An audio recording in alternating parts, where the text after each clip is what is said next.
Adiós amor, adiós amor, adiós amor.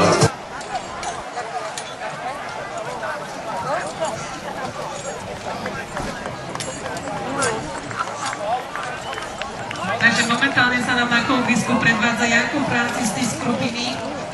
No a taktiež vám chcem ukázať ako pozíciu. Zatiaľ, samozrejme, nechajme sa prekvapiť, čo nám ukážu ešte ďalší furmani. No a teda my už vítame ďalšieho súťažiaceho pána Maka Juraja z Malej Čauslie.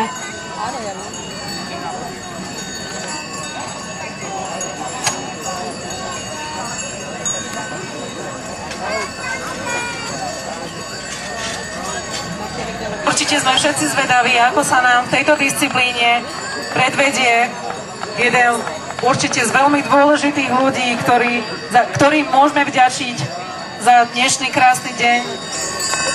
Tu sme mali zaradenú disciplínu, kde by sme hodnotili postrojovanie a upravenosť koní. Tak určite nechcem samozrejme uraziť ostatných furmanov, ale myslím, že bezkonkurenčne by pán Mak určite vyhral.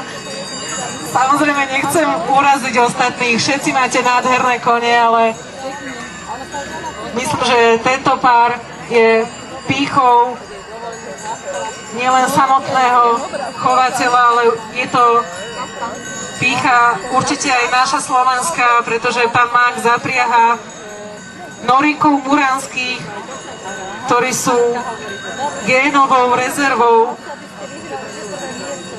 jedinou génovou rezervou, čo sa týka chladnokrvných koní u nás na Slovensku.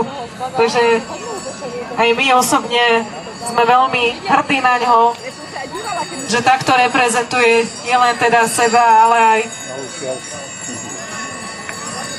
ale aj samotný šľachtiteľský chov Dobšinej, ktorý sa zaoberá plemenitbou, respektíve šľachtením tohto plemena.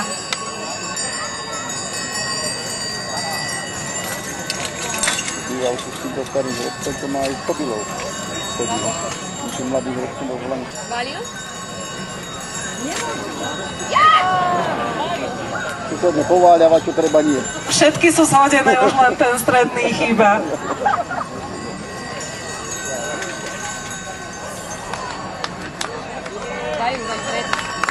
No a milí diváci, vy sa ešte teda v tomto momente máte, alebo môžete tešiť na poslednú, dá sa povedať, kráľovskú disciplínu, ťažký ťah, ktorá je určite